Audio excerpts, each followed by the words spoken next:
नमस्कार, स्वागत है आपका इंडिया डेली में। मैं हूं आपके साथ विवेक शांडिल्य। आप देख रहे हैं आक्रमण, आज के आपके फेवरेट शो आक्रमण की शुरुआत करेंगे ब्रेकिंग न्यूज से। बड़ी खबर आ रही है, रूसी सेना का यूक्रेन पर बड़ा हमला हुआ है। और आपको बता दें, रूस ने यूक्रेन में एक साथ 50 मिसाइलें दागी हैं और 500 ड्रोन से यूक्रेन पर हमला किया है।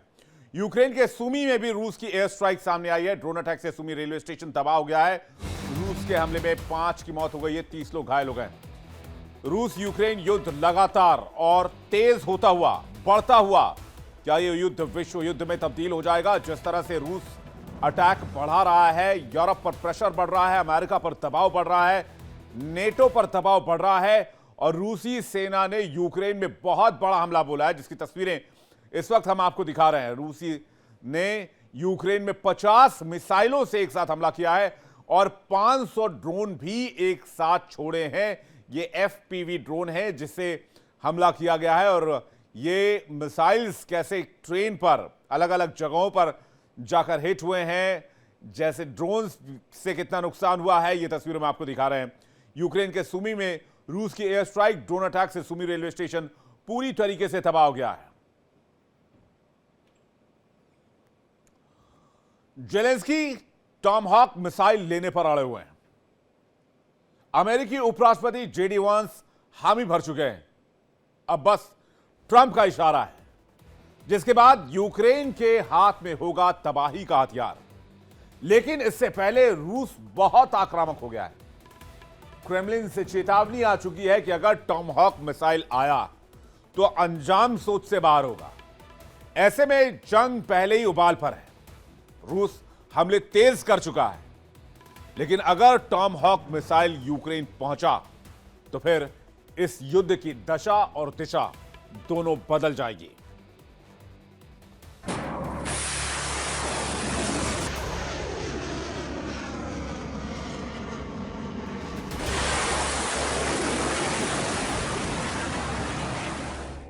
यूक्रेन में टॉमहॉक पहुंचा तो युद्ध का मानचित्र बदल जाएगा।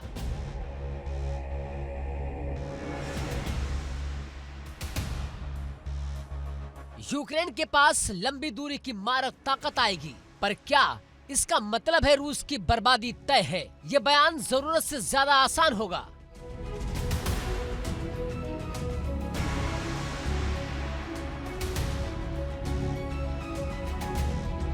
टॉमहॉक से युद्ध ज्यादा पारदर्शी, बेहद खतरनाक होगा।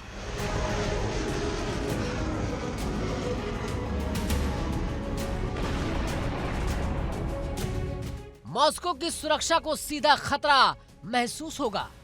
जो असर दिखेगा वो सिर्फ मोर्चे का नहीं, दुनिया की राजनीति, अर्थव्यवस्था और जवाबी चालें बदलेंगी।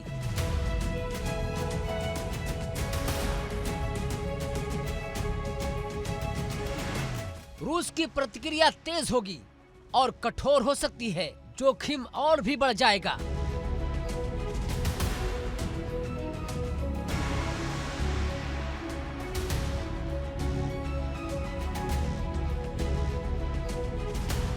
यूक्रेन के राष्ट्रपति जेलेंस्की की उम्मीदें अब आसमान छूने वाली हैं, क्योंकि वो मिसाइल जिसके लिए उनकी निगाहें बेचैन थी, अब सच होने वाली है।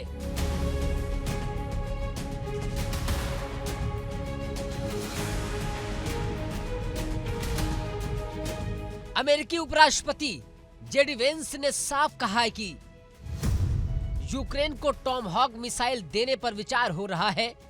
ये वो मिसाइल है जिनकी मारक क्षमता है 2500 किलोमीटर। मतलब अब मॉस्को भी यूक्रेन के हथियारों की रेंज में आ जाएगा। जेलेंस्की ने अमेरिका से एक नई मांग की थी। उन्होंने कहा कि यूरोपीय देशों को ये टॉमहॉक मिसाइल बेची जाए ताकि वे उन्हें यूक्रेन तक पहुंचा सके।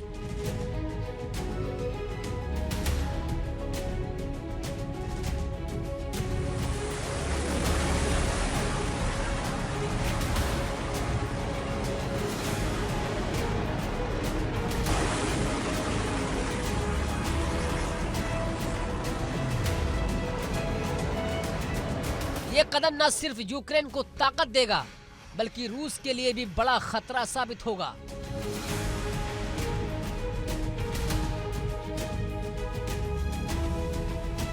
टॉमहॉक मिसाइलें जो लंबी दूरी तक निशाना साधती हैं, अब युद्ध के नक्शे को पूरी तरह बदल सकती हैं।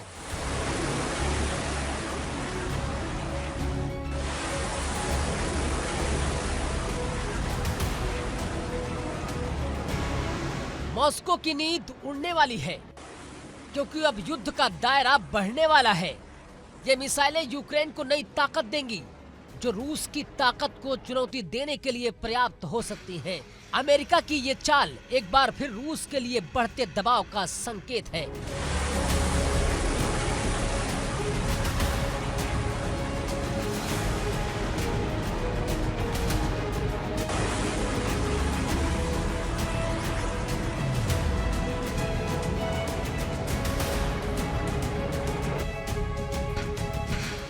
युद्ध और भी ज्यादा भयंकर होने वाला है। क्या रूस इस नए हथियार के सामने टिक पाएगा? देखना होगा। ये नई मिसाइल युद्ध के समीकरण को कैसे बदलेगा? यूक्रेन की उम्मीदें अब परवान चढ़ने वाली है।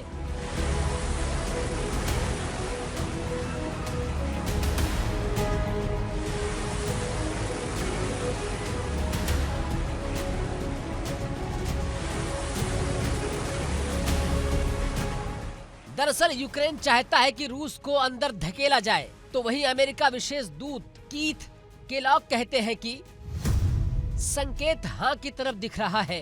कीव अब लंबी दूरी से हमला करने में सक्षम हो सकता है। ये कदम युद्ध के मानचित्र को बदल देगा। मॉस्को के लिए ये नई चुनौती होगी। अगर टॉमहॉक पहुंचे तो लड़ाई का दायरा और तीखा होगा। ये निर्णायक मोड़ हो सकता है, लेकिन जोखिम भी बड़े हैं। अंतर्राष्ट्रीय प्रतिक्रिया बढ़ेगी। कूटनीति और ताकत दोनों का सामंजस्य अब निर्णायक होगा। देखना होगा कि क्या ट्रंप हाँ करेंगे, क्या यूरोप ये हथियार लाने में साथ देगा। रूस ने इस पर कड़ा रुख अपनाया है। क्रेमलिन प्रवक्ता पेस्को ने कहा कि वे पूरी स्थिति को सावधानी से देख रहे हैं। उनका कहना है कि क्या ये मिसाइलें यूक्रेनी सैनिक चलाएंगे या फिर अमेरिकी सैनिक भी सीधे हमले करेंगे, और सबसे अहम, टारगेट का डेटा कौन देगा? क्या अमेरिका ये जानकारी साझा करेगा? पेस्को का मानना है कि ये मिसाइलें कोई जादुई हथियार नहीं है। टॉमहॉक हो या कोई और, वे युद्ध की दिशा या परिणाम में कोई बड़ा बदलाव नहीं ला पाएंगी। यानी हालात वैसे ही जटिल बने रहेंगे। कूटनीति और टकराव के बीच अभी भी संघर्ष जारी रहेगा। दुनिया ये सवाल उठा रही है कि क्या ये मिसाइल सच में युद्ध का अंत करेंगी या नया संकट बढ़ाएगी?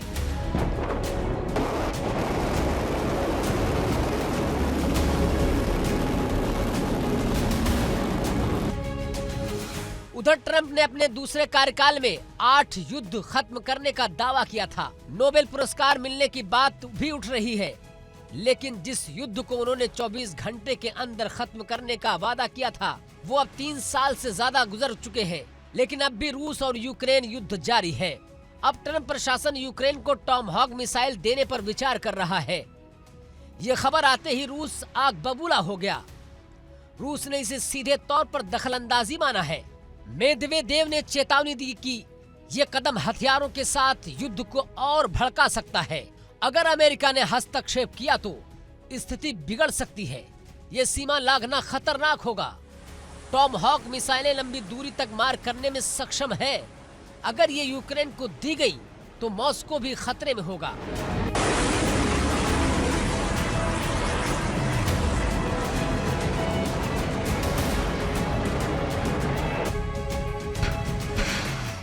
ये कदम युद्ध को और जटिल और खतरनाक बना देगा। तो क्या ट्रंप प्रशासन इस दांव को उठाएगा? क्या अमेरिका यूक्रेन को ऐसा हथियार देगा जो सीधे रूस को निशाना बनाए? और क्या इससे विश्व युद्ध के हालात पैदा होंगे?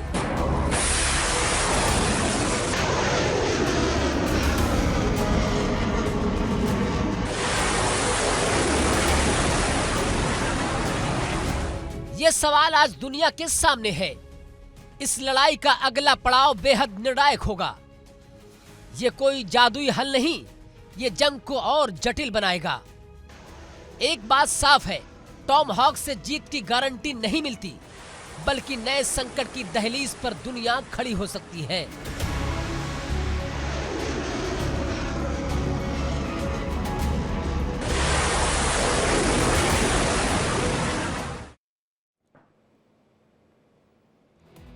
तो दूसरी तरफ रूस भी पूरी ताकत से यूक्रेन को दहला रहा है और नेटो को खुले आम धमका रहा है कि रूस पर अटैक करने से पहले एक दो बार नहीं, कम से कम 100 बार सोच लेना।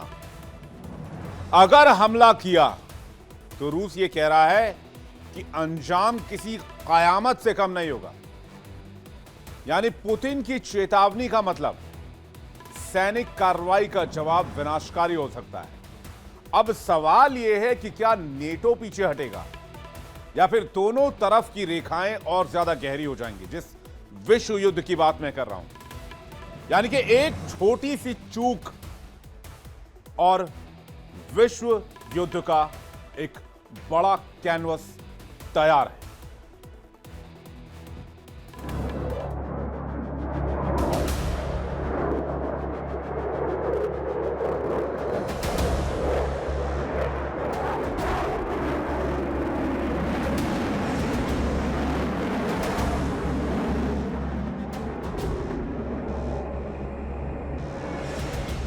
रूस की सरकारी मीडिया आग उगल रही है। नेटो देशों को दी है खुली धमकी कि रूस को आंख दिखाने से पहले 100 बार सोचना होगा। ये धमकी आई है नेटो की सख्त चेतावनी के बाद।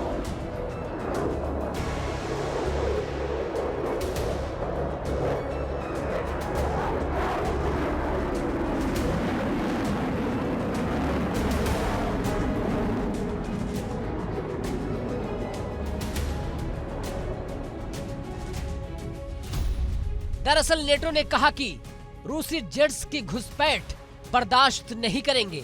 संभावित मिलिट्री एक्शन की बात कह दी गई है। मतलब अगली बार सिर्फ चेतावनी नहीं, जवाब होगा गोली से। मामला छोटा नहीं है। पिछले कई दिनों में रूस के लड़ाकू विमान और ड्रोन इंटरसेप्ट किए गए, वो भी पोलैंड, रोमानिया, डेनमार्क, यहाँ तक कि बाल्टिक सागर के ऊपर भी।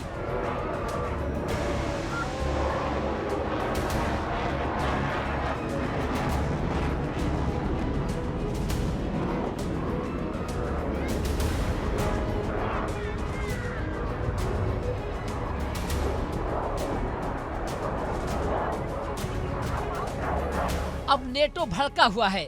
एस्टोनिया ने बुलाई संयुक्त राष्ट्र सुरक्षा परिषद की आपात बैठक। मुद्दा सीधा है कि रूस की आक्रामकता। सवाल है कि ये वार्निंग थी या वॉर की वार्म अप। रूस कहता है कि ये सब नेटो का ड्रामा है। स्पुतनिक ने साफ किया कि सीमाएं हम तय करेंगे, जवाब भी हम देंगे।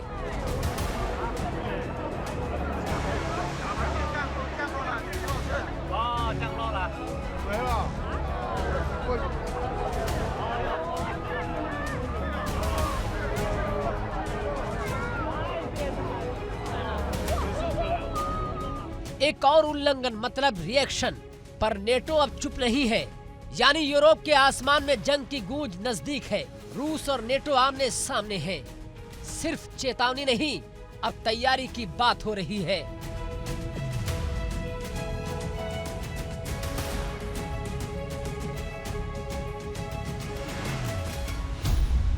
तो क्या वर्ल्ड वॉर 3 की स्क्रिप्ट लिखी जा रही है? क्योंकि जंग अब सिर्फ यूक्रेन तक सीमित नहीं है।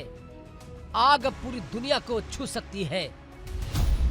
रूस ने साफ अल्फाज में कहा कि नेटो सिर्फ बोलने पर यकीन करता है और रूस हथियार बनाने पर विश्वास करता है।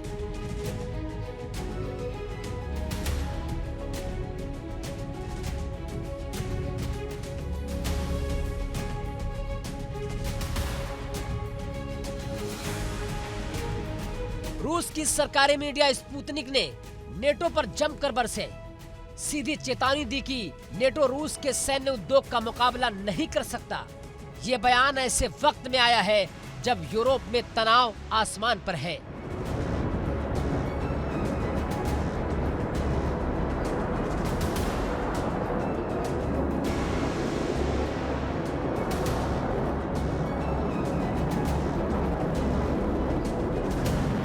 स्पुतनिक ने कोट किया कि नेटो महासचिव मार्क रूट को जनवरी में उन्होंने यूरोपीय संसद में माना था कि रूस 3 महीने में जितना हथियार बना रहा है, नेटो साल भर में नहीं बना पाता।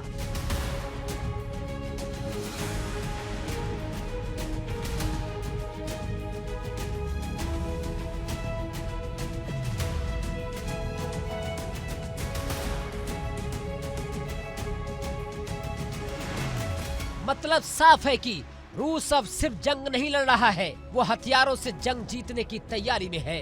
और अब सबसे बड़ा खुलासा है कि रूस की घातक हाइपरसोनिक मिसाइल ओरेशनिक, जो तेज, अजेय और टारगेट पर सटीक वार करती है,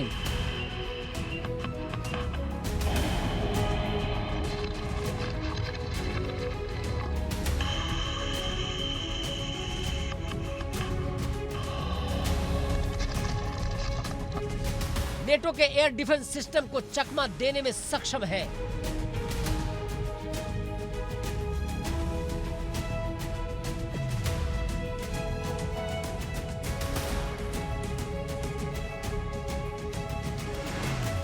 कोई रोक नहीं सकता, कोई पकड़ नहीं सकता।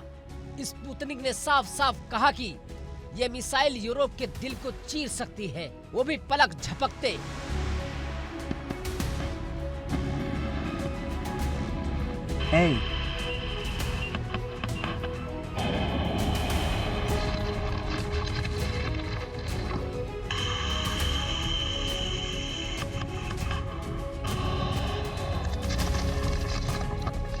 रूस का इशारा साफ है कि अगर नेटो ने ज्यादा उछाल मारी तो जवाब मिसाइल से मिलेगा, मीटिंग से नहीं।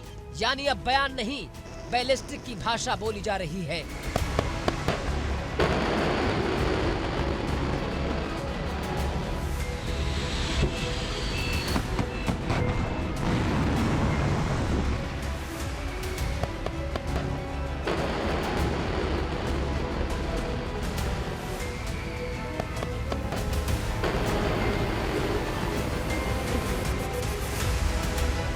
नेटो और रूस के बीच टकराव तलवार की धार पर है।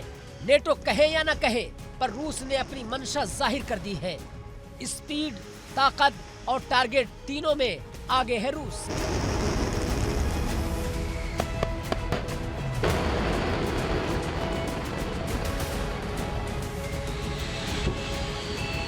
सवाल यह है कि क्या नेटो इस खतरे के लिए तैयार है, या फिर रूस की ये मिसाइल यूरोप के शांति सपने को चकनाचूर कर देगी।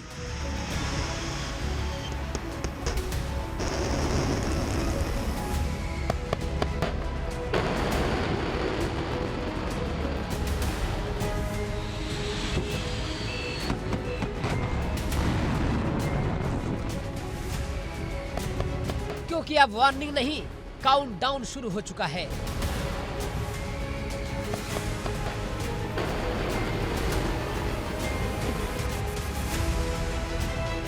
तो वहीं रूसी राष्ट्रपति व्लादिमीर पुतिन ने दुनिया को खुली चुनौती दे डाली।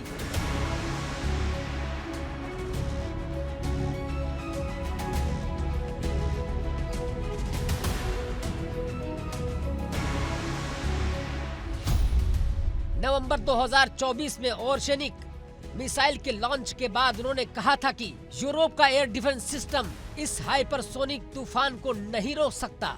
ये कोई दावा नहीं, ये सीधी चेतावनी है। पुतिन ने कहा कि अगर किसी को शक है तो आओ मैदान में रोक कर दिखाओ। उन्होंने इसे कहा कि 21वीं सदी का हाई टेक्नोलॉजी द्वंद है। मतलब अब टैंक या तोप नहीं, स्पीड, टेक्नोलॉजी और सटीकता की जंग शुरू हो चुकी है।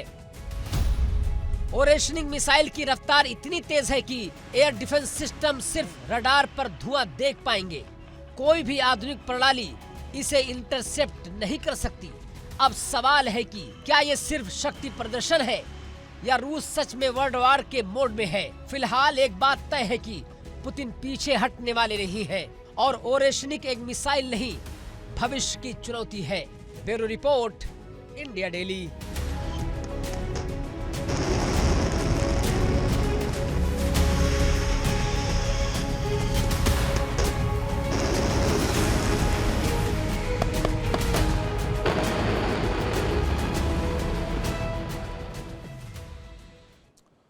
तो ओरेशनिक मिसाइल का जिक्र हुआ यहां पर, तो इसकी कहानी भी समझनी बहुत जरूरी है।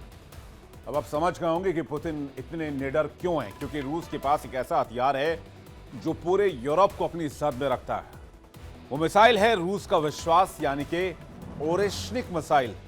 क्या है ओरेशनिक मिसाइल की ताकत, ये जरा जानने की कोशिश कर लेते हैं। आइए देखते हैं ओरेशनिक मिसाइल की ताकत। अगर हम देखें तो सबसे पहले ये हाइपरसोनिक है। हाइपरसोनिक बैलिस्टिक मिसाइल है ओरेशनिक मिसाइल, यानी कि इसकी गति बहुत ज्यादा है। हाइपरसोनिक रफ्तार से यह मिसाइल चलती है। रूस का अगली पीढ़ी का, यानी कि फ्यूचर जनरेशन आप इसे कहते हैं, नेक्स्ट जनरेशन आप इसे कह सकते हैं, नेक्स्ट जनरेशन का ये हथियार माना जाता है। टारगेट पर सटीक है, यानी एक्यूरेसी बहुत शानदार है। तेज है, यानी कि फास्ट है और अजेय है, यानी इस मिसाइल को इंटरसेप्ट करके इसको रोक पाना लगभग नामुमकिन है। ध्वनि की रफ्तार से 10 गुना तेज है, इसलिए यह सुपरसोनिक से भी ऊपर हाइपरसोनिक की रफ्तार से चलता है। सेकेंड्स में एयर डिफेंस को पार कर सकती है। जब तक एयर डिफेंस इस मिसाइल को इंटरसेप्ट करेंगे, तब तक यह मिसाइल हो सकता है टारगेट पर पहुंचकर उसे हिट भी कर दे और अपना काम भी पूरा कर दे। Hypersonic plus medium range ballistic tech इसमें इस्तेमाल किया गया है और रडार से बच निकलने में यह सक्षम है, यानी कि एयर डिफेंस रडार इसे नहीं पकड़ सकते। इसलिए कहा जा रहा है कि इसे इंटरसेप्ट करना बहुत मुश्किल है, लगभग नामुमकिन है। इसलिए इस मिसाइल को गेम चेंजर बताया जा रहा है। अत्याधुनिक गाइडेंस सिस्टम से लैस है, जिससे इसकी एक्यूरेसी बनती है। अगर ब्रसेल्स तक बात की जाए तो ये 17 मिनट में अपने टारगेट पर पहुंच सकता है, ब्रसेल्स पहुंच सकता है। रामस्टीन एयरबेस जो कि जर्मनी में है, वो वहां पर 15 मिनट के अंदर जाकर अपना काम कर सकता है। पोलैंड सिर्फ 11 मिनट में यह मिसाइल पहुंच सकता है। ओरेशनिक नेटो का डिफेंस सिस्टम फेल कर सकती है मिसाइल, अगर हम इस मिसाइल की बात करें, क्योंकि इसकी रफ्तार आवाज से 10 गुना तेज है। टारगेट हिट करने से पहले अलर्ट देता है। मिसाइल शील्ड सिस्टम जो है वो बेअसर है, एयर डिफेंस इसके सामने बेअसर है। इसलिए पुतिन इस बारे में कहते हैं, इस मिसाइल के बारे में कहते हैं कि भाई रोक सको तो रोक लो।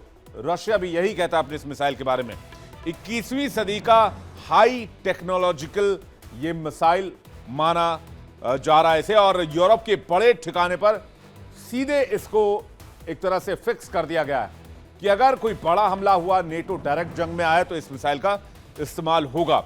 जंग की दशा नहीं, दिशा बदलने वाला हथियार है, यानी कि जंग का रुख एक तरह से मोड़ देने वाला हथियार आप इसे कह सकते हैं। तो ये जो है गेम चेंजर मिसाइल है। अब इसका इस्तेमाल इस सूरत में होगा कि अगर टॉमहॉक मिसाइल यूक्रेन के पास आता है, तो फिर हो सकता है कि ओरेशनिक मिसाइल का इस्तेमाल रूस कर दे, जो कि बहुत घातक होगा और इस युद्ध को अगले लेवल पर ले जा सकता है। एटमी विनाश को लेकर और ये टेंशन क्यों बढ़ी है, मैं आपको बताता हूं। दरअसल हुआ यह है कि यूक्रेन और रूस की खौफनाक जंग परमाणु तबाही के कगार पर पहुंच चुकी है। इसमें ज़पोरिज़िया न्यूक्लियर पावर प्लांट, जो यूरोप का सबसे बड़ा परमाणु संयंत्र है, या यूं कहें कि यूक्रेन में स्थित है, आज कूलिंग सिस्टम फेल और बिजली कटने की वजह से विस्फोटक हालात यहां बने हुए हैं। और अगर चेर्नोबिल की तरह यहां पर रेडिएशन लीक हो गया, तो चेर्नोबिल और जापान की फुकुशिमा जैसी एक वैश्विक आपदा आ सकती है। तो क्या रूस यूक्रेन युद्ध में फुकुशिमा चैप्टर रिपीट होने वाला है, चेर्नोबिल चैप्टर आने वाला है? क्या रेडिएशन का खतरा इस युद्ध में बढ़ रहा है? आइए जानते हैं।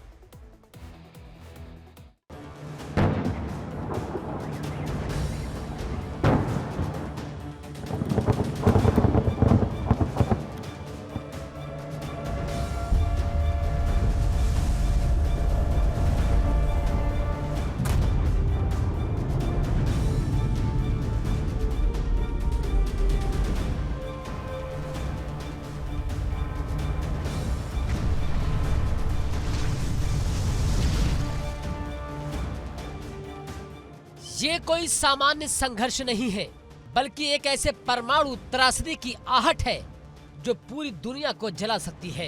यूरोप और अमेरिका की युद्ध भड़काने की तैयारी में झिझक नहीं, लेकिन असली खतरा है इस संयंत्र के अचानक फेल होने का। रूस और यूक्रेन के बीच ये टकराव अब सिर्फ जमीन या हथियारों का नहीं, बल्कि परमाणु विनाश का मुकाबला बन गया है।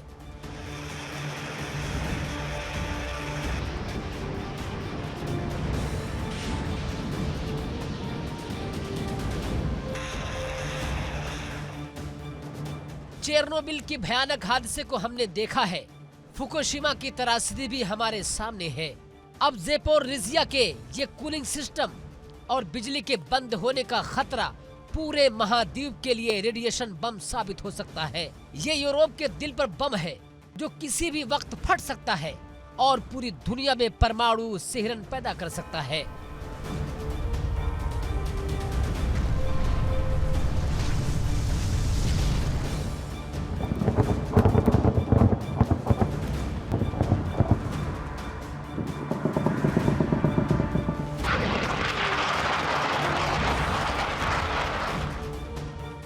अगर इस बार कोई कदम नहीं उठाया गया तो हम इतिहास में एक और फुकुशिमा चैप्टर लिखने जा रहे हैं, जो विनाशकारी, भयावह और अनियंत्रित होगा।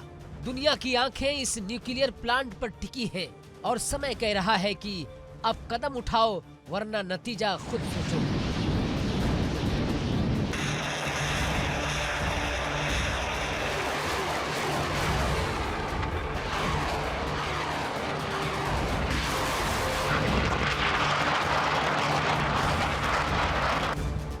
दुनिया फिर भयावह स्थिति से निपटने की तैयारी कर ले। ज़ेपोरिज़िया काली घंघोर सांसें ले रहा है। ये चमक नहीं, ये चेतावनी है। ये कोई मनमानी धमाका नहीं होगा। ये रेडिएशन की मौन लहर है जो सब कुछ निगल लेगी। कौन बोलेगा सच्चाई? कौन रोकेगा हाथ पर जो सुई रखी है? रूस या यूक्रेन, सवाल वैसा ही तीखा है। ना तो गोली, ना तो रस्सी, फिर भी कत्लेआम संभव है। ये युद्ध अब रूप बदल चुका है। हथियार बच रहे हैं पर नीयत खुली किताब है।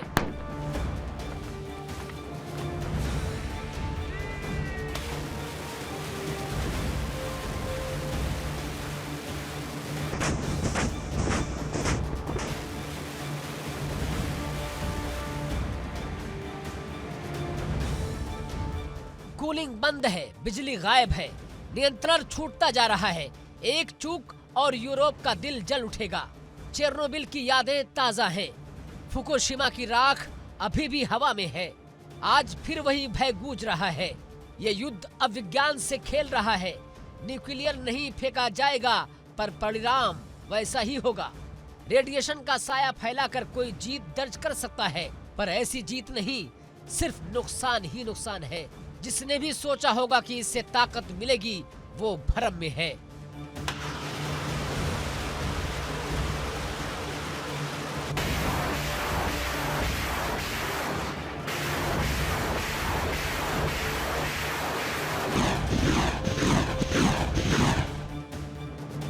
दुनिया खामोश नहीं रहेगी। हर कदम अब हिसाब का है। कदम जो आगे बढ़ाएंगे वो इतिहास पर लिखे जाएंगे। कदम जो रुकेंगे वही इंसानियत बचाएंगे। इसलिए चेतावनी है कि ये खेल अगर जारी रहा तो विजयी कोई नहीं होगा। आओ बंद करें ये खेल। न्याय, जवाबदेही और नीति ही रास्ता है, वरना ज़ेपोरिज़िया की खामोशी पूरी दुनिया की चीख बनकर गूंजेगी। Я первый. По основной точке наводки. 55-31.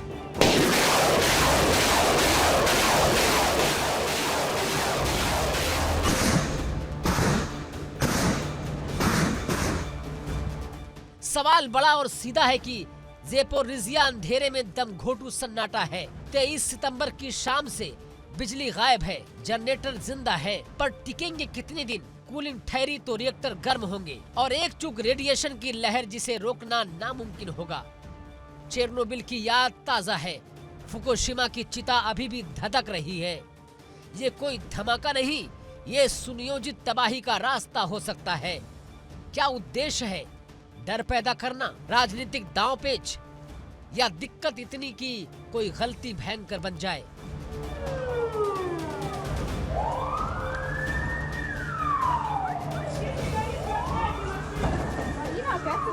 Она сзади туда побежала, за машинами. कौन जिम्मेदार? रूस, यूक्रेन या मौलिक विफलता? सवाल जुल्म की तरह टकराता है, पर नतीजा एक होगा। जनजीवन खत्म, सीमाएं बेअसर, यूरोप कांपेगा। 314 से लेकर 2827 वर्ग किलोमीटर रेडिएशन का शिकार बनेंगे शहर, यानी कि कीव, क्रीमिया और यूरोप की हवा में जहरीला साया जाएगा। ये युद्ध अब सिर्फ गोलियों का नहीं रहा, ये रणनीति है भय फैलाने की, दबाव बनाने की, दुनिया को झकझोरने की। समय मांगता है जवाब, कड़े अंतर्राष्ट्रीय कदम, त्वरित मानवीय बचाव, निष्पक्ष जांच, वरना ज़ेपोरिज़िया का सन्नाटा इतिहास में नई दहशत बनकर दर्ज होगा।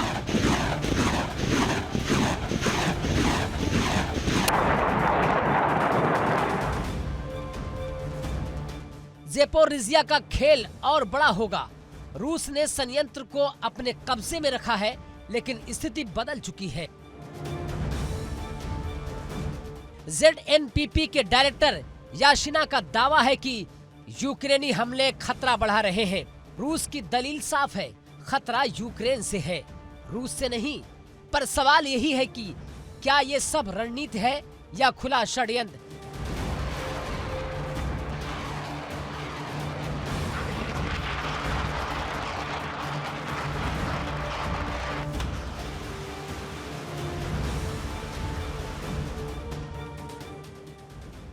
ज़ेलेंस्की पर आरोप है कि युद्ध का दायरा फैलाने की चाल है उनकी। अगर ZNPP से रेडिएशन लीक हुआ तो रूस पर अंतर्राष्ट्रीय दबाव बढ़ेगा। यूरोप और अमेरिका को सीधे इस जंग में खींचा जा सकता है। एक बाजी है, जीतने वाले नहीं बल्कि पूरी दुनिया हार सकती है।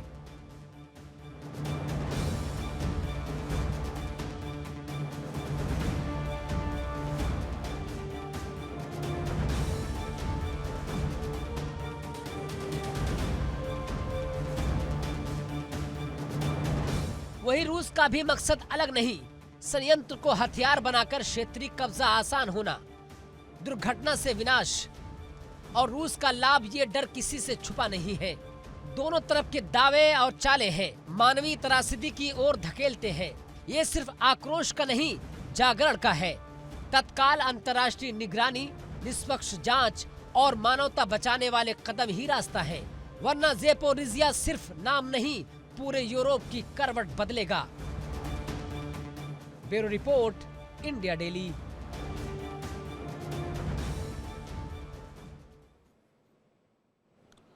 एक तरह से देखा जाए तो रूस ने इस युद्ध में रौद्र रूप अख्तियार कर लिया है, यानी कि विनाश वाला रूप। रूस ऐसे देख रहा है कि या तो इस पार या तो उस पार। शायद रूस जंग को खत्म करना चाहता है इसे जीतकर, या फिर जंग की आग में पूरे यूरोप को खींच लेना चाहता है। नेटो धमकियां दे रहा, वहीं रूस जोर जोर से वार कर रहा है। यूक्रेन की धरती पर रूस की हर गोली, हर मिसाइल ऐसे गरज रही है जैसे कोई भयंकर तूफान हो। नेटो की हिम्मत रूस से टकराने की क्यों नहीं हो रही, ये कोई नहीं जानता, लेकिन रूस के हमले उससे भी तेज, ज्यादा क्रूर और विध्वंसक हैं। ये कोई मामूली टकराव नहीं है, बल्कि एक भयंकर जंग है, जहां मौत की आंधी चल रही है और घर बार उजड़ रहे हैं, निर्दोष लोग मलबे में दब रहे हैं, मारे जा रहे हैं। ये जंग सिर्फ दो देशों की नहीं है, बल्कि पूरे विश्व की सुरक्षा और भविष्य की लड़ाई बन चुकी है।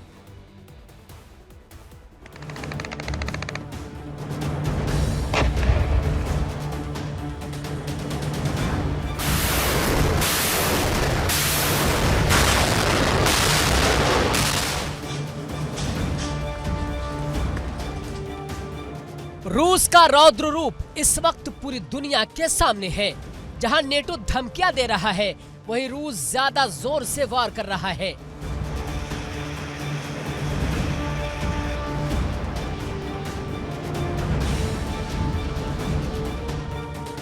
रूस की हर गोली, हर मिसाइल यूक्रेन की धरती पर गरज रही है जैसे कोई तूफान।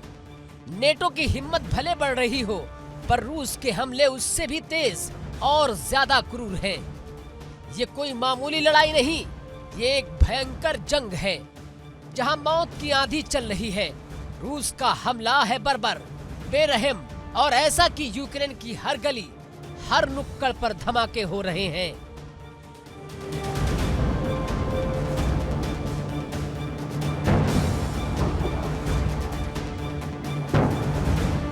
नेटो के दहशत भरे बयान सिर्फ हवा में हैं, पर रूस के मिसाइल हमले जमीनी सच्चाई है।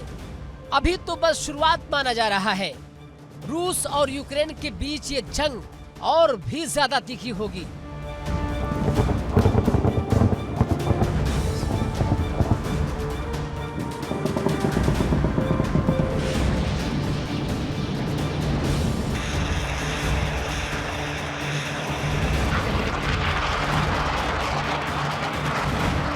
रूस यूक्रेन युद्ध के 1313वें दिन जंग की आग और भड़क चुकी है।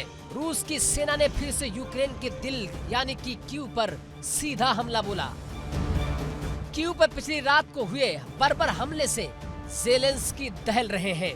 पूरा यूक्रेन खौफ के साए में जी रहा है। रात के अंधेरे में रूस ने मिसाइल और ड्रोन के कहर बरपाते हुए यूक्रेन के शांतिप्रिय नागरिकों पर ताबड़तोड़ पहाड़ जैसे हमले किए। 28 सितंबर की ये भयावह रात करीब 12 घंटे तक चलने वाले जंग के मैदान में तब्दील हो गई। इस दहशत में कम से कम 4 निर्दोषों की जान गई, जिनमें एक मासूम 12 साल की बच्ची भी शामिल है, जबकि 70 से ज्यादा लोग जख्मी हो गए।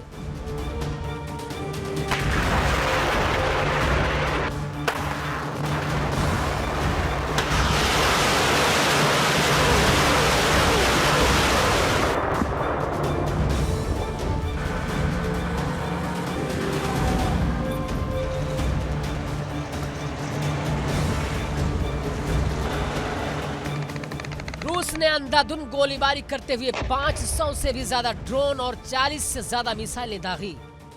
ये कोई आम हमले नहीं, ये जंग का तांडव है। राजधानी कीव और जापोरिजिया शहर धू-धू कर जल उठे। हर तरफ मौत का मंजर है, खून की नदियां बह रही हैं। यूक्रेन के राष्ट्रपति ज़ेलेंस्की इस वारदात को मानव विरोधी आतंकवाद करार दे रहे हैं और पूरी दुनिया से रूस की इस क्रूरता के खिलाफ कड़ा कदम उठाने की अपील कर रहे हैं। पर सवाल उठता है कि क्या रूस को अब भी ये जंग बंद करने की कोई परवाह नहीं है? Я первый. По основной точке наводки 55-31.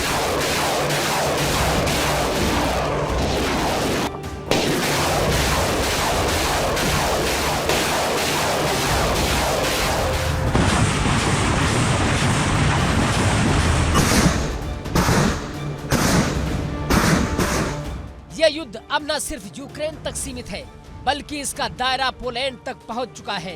रूस अपनी योजनाओं से बाज आने को तैयार नहीं है। यूक्रेनियों का खून बहाना और आतंक फैलाना पहचान बन चुकी है। पूरी दुनिया की नजरें टिकी हैं इस युद्ध के हर नए मोड़ पर। सवाल ये है कि क्या वैश्विक शक्तियां अब इस नरसंहार को रोक पाएंगी या फिर रूस की चालें और तेज होंगी? रूस यूक्रेन युद्ध के एक ऐसे जख्म की कहानी जो पहले ही दिन के 1313वें दिन में हो, लेकिन उसकी आग और दर्द कभी नहीं थमने वाला।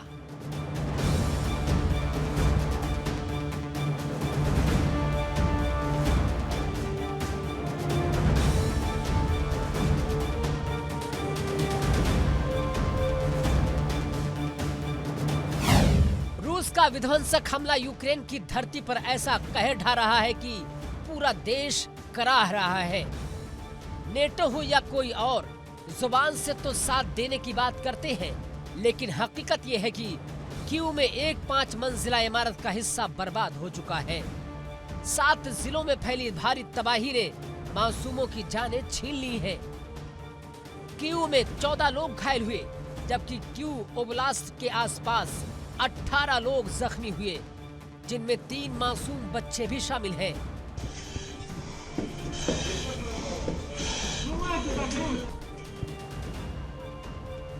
ये मासूम कौन है जिन्होंने किसी की दुश्मनी नहीं ली, फिर भी वे रूस की क्रूरता का शिकार बने हैं। जापोरिजिया में हुए भीषण मिसाइल हमले में 38 लोग घायल हुए, जिनमें 3 बच्चे भी शामिल हैं और 2 की हालात गंभीर बताई जा रही है।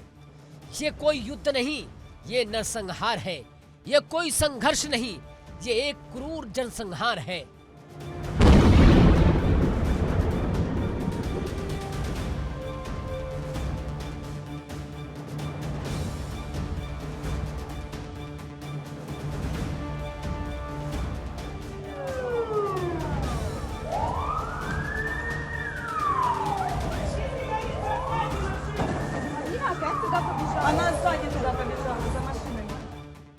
भर ईरानी शाहेद ड्रोन जो सीधे तौर पर रूस की ताकत का हथियार है, यूक्रेन के कई इलाकों में आतंक फैलाते रहे। कीव, जापोरिजिया और सुमी में विस्फोटों की गर्जना ने पूरे देश को दहशत में डुबो दिया। इस नरक में रूस ने अपने Tu-95 और MiG-31K जैसे बम वर्षक विमान उड़ाकर पूरे देश में हवाई अलर्ट जारी कर दिया। देश के हर कोने में मौत का सन्नाटा है और हर सांस दहशत में बदली हुई है। ये हमले न सिर्फ जमीनी स्तर पर हैं, बल्कि हवा से भी चलाए जा रहे हैं। रूस ने पूरी ताकत झोंक दी है यूक्रेन को कुचलने के लिए।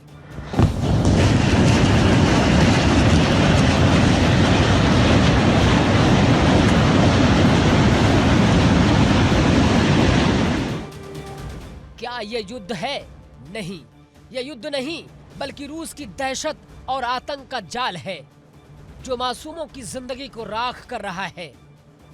नेटो की नाक के नीचे ये सब हो रहा है, पर हाथ नहीं उठता क्योंकि गलियां अब रणभूमि बन चुकी हैं। रूस की क्रूरता की आग इतनी भयानक है कि इसे ठंडा करना अब दुनिया की सामूहिक जिम्मेदारी बन चुकी है। यूक्रेन की धरती पर बर्बादी और दर्द की कहानी अब और नहीं बढ़नी चाहिए।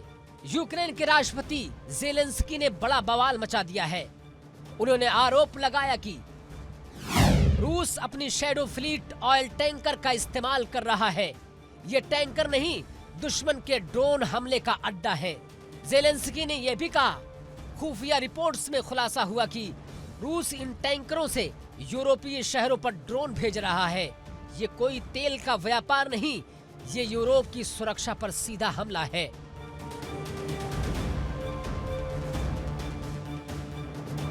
वहीं नेटो देशों की हवाई सीमा पर रूस की घुसपैठ ने तनाव को और बढ़ा दिया है।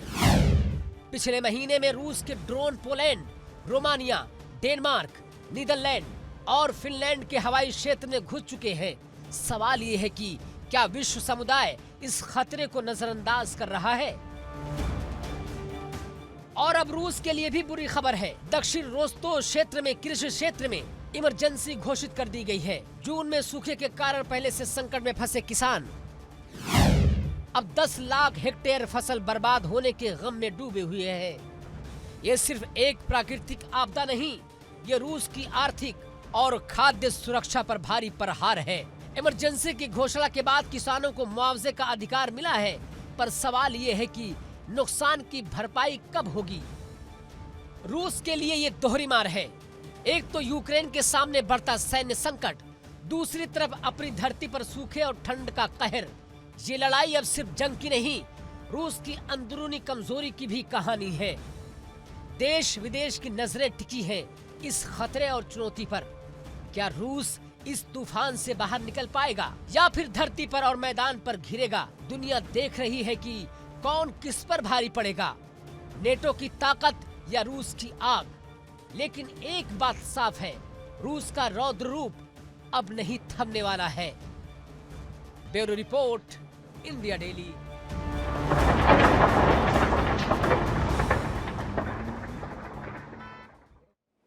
लेकिन इन सब के बीच एक और मुल्क है जो फिर से खतरे में है। जी हां, ईरान पर फिर हमले का साया मंडरा रहा है। एक रिपोर्ट देखते हैं।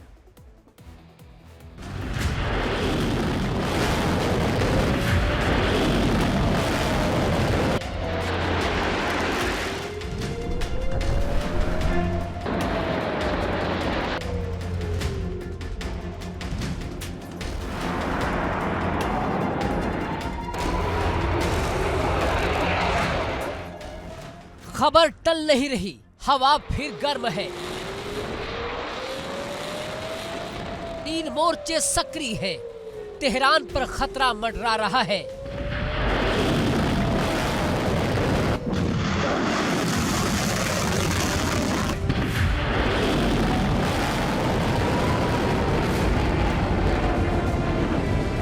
अमेरिका तैयारी में B-2 बॉम्बर्स की चर्चा तेज है।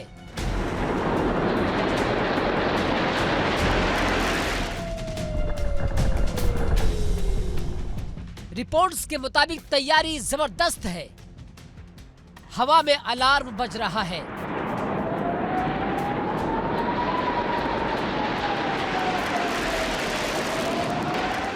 तो क्या फिर से हमला होगा? सवाल बड़े हैं, जवाब अभी नहीं मिला।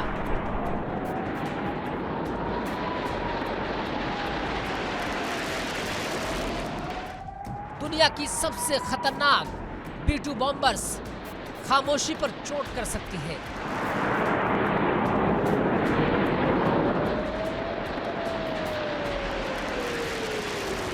छुपी ताकत है, खुला खतरा मंडरा रहा है।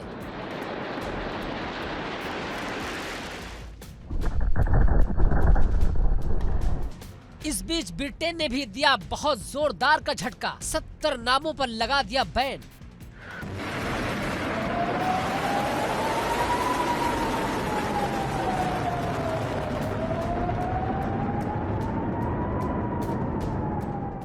परमाणु नेटवर्क के ठिकानों पर, कई लोगों पर, संस्थाओं पर, संरचनाओं पर आर्थिक और कूटनीतिक धक्का।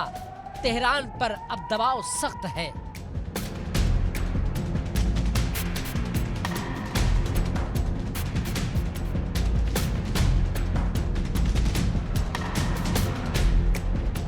अमेरिकी अधिकारी सतर्क हैं, विकल्प खुले रहे। क्या यह मूल विचारधारा का हमला होगा या सटीक सीमित कार्रवाई? ये तय होना बाकी है। तीन ताकतें सक्रिय हैं, अमेरिका, ब्रिटेन और इजराइल। लक्ष्य है ईरान, यानी रणनीति बदल चुकी है। तो वहीं इजराइल भी पीछे नहीं है, नए ऑपरेशन की खबरें गर्दिश कर रही है।